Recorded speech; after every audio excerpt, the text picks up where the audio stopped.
Hey guys, let's get more news about Steelers, but first, don't forget to subscribe to the channel and leave a like. Steelers Omar Khan sends strong message on 2025 NFL season.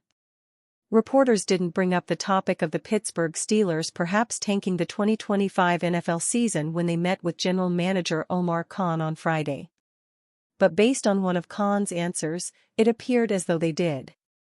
Khan went out of his way in his latest press conference to make clear that the Steelers are trying to win the Super Bowl during the 2025-26 season.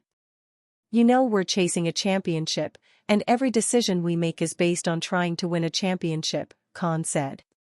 "Not only in the future, but this year, we're focused on trying to win a championship this year. I know there are a lot of questions about different things, but it's a lot of time between now and the start of the season. But rest assured, we're trying to win a championship this year." Khan's answer came after a question about Pittsburgh's recent record of trading away receivers the team has drafted. Khan's response also came a day after the Steelers traded away receiver George Pickens.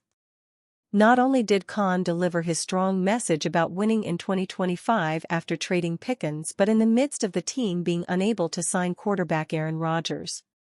The Steelers could open OTAs on Tuesday, May 27 with Mason Rudolph at the top of the quarterback depth chart. This offseason, the Steelers parted with their top two quarterbacks, leading rusher and leading receiver from 2024. With those changes, NFL analysts have questioned how the team will compete this fall. "It sounds like they're tanking, and I know they aren't because they've made other moves, but when you look at this roster can't compete to have a winning season," former Steelers safety and ESPN analyst Ryan Clark said on Thursday after the Pickens trade, via Steelers Depot's Joe Clark. "This roster can't compete to be a playoff team. This roster can't compete to be an AFC champion, and in no time that I've been associated with the Pittsburgh Steelers have I felt that way. It's not only about the way the roster looks like, it's the way they're moving and maneuvering around building this roster. I don't really understand what's going on." Given that criticism, it's not shocking Khan felt the need to address the elephant in the room, tanking or not in 2025. Clark arguably has the largest platform of any former Steelers player or coach in the media.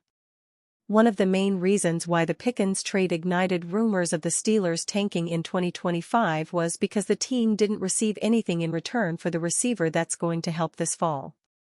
The Steelers sent Pickens to the Dallas Cowboys for 2026 and 2027 draft capital.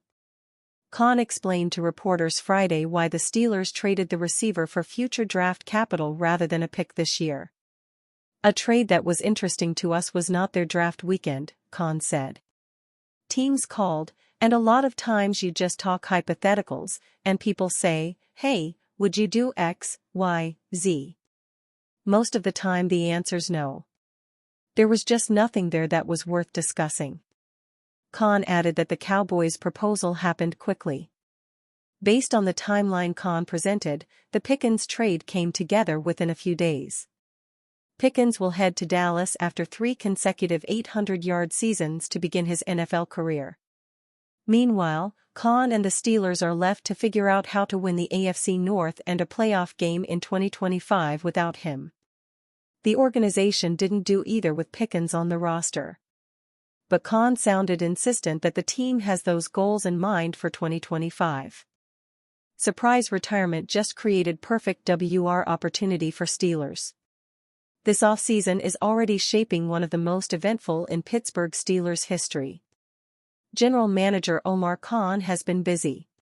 But despite all the moves, an uncomfortable truth is forming: if the season started today, the offense would not cut it. Currently, Mason Rudolph will be under center, with Pat Freiermuth and DK Metcalf as his primary weapons. That is not a trio that strikes fear into the AFC North defenses. Simply put, more firepower is needed. Here is where New Orleans Saints wide receiver Chris Olave comes into play. With the sudden and surprising retirement of Saints quarterback Derek Carr, New Orleans is likely to pivot toward a rebuild. They need to think about the future. That means selling off valuable assets like Olave in exchange for draft capital. If there's any team that should be picking up the phone, it's Pittsburgh. Olave, a former first-round pick out of Ohio State, has quietly become one of the NFL's most precise route runners. In just 3 seasons, he's racked up 2,565 receiving yards and 10 touchdowns. These numbers are impressive considering the Saints' recent instability at quarterback. Olave is fast, smart, and has a knack for getting open, even against top-tier corners. He's a perfect complement to Metcalf's brute physicality on the outside and an ideal replacement for George Pickens, whose departure left a noticeable hole in the offense. Sure, injuries have nicked Olave's career here and there. It is leverage for Omar Khan. With an abundance of draft picks and a glaring need at wideout, the Steelers are in a prime position to strike a deal. Acquiring Olave would instantly elevate the offense and signal Pittsburgh isn't just retooling.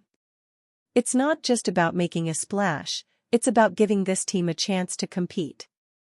If the Steelers want to stay relevant in a brutally competitive conference, they need bold moves. Trading for Chris Olave should be at the top of that list. Latest Aaron Rodgers, Pittsburgh Steelers leak shut down by local country club.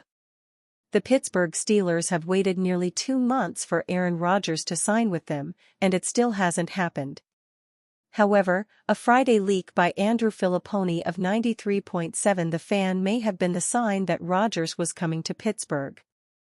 According to Filipponi, the rumor was Rodgers had joined the Nevillewood Country Club, a course designed by golfing great Jack Nicklaus.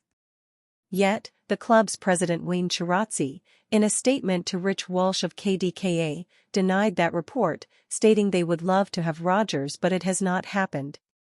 This rumor is not true. I just spoke with the club at Nevillewood president Wayne Chirazzi, who said Aaron Rodgers did not join. The club would love to have him if he does sign with the Steelers. It is true that Nevillewood is a beautiful Pittsburgh suburban golf course, Walsh said. The former Packers and Jets quarterback said weeks ago on the Pat McAfee show that he was working through some personal issues and could not commit to the Steelers or any other team until they were resolved. He added that throughout the process, he has informed the teams of everything. I am trying to be open to everything and not specifically attached to a decision. I'm not holding anyone hostage, Rodgers said. I've been upfront from the beginning. I don't mean any disrespect to anyone on a team. I'm just going through a lot in my personal life that has to take priority. I don't think it was fair to the Steelers or anyone while I deal with a lot of things off the field. The people that know. The people that don't, make up, expletive, about me. The Steelers have 3 quarterbacks on the roster, but general manager Omar Khan said they would have 4 on their training camp roster, with the last one likely being a veteran. Rodgers is the top candidate for that, and Pittsburgh remains confident he will sign. And you fan? What do you think about Aaron Rodgers' situation? Write to us in the comments.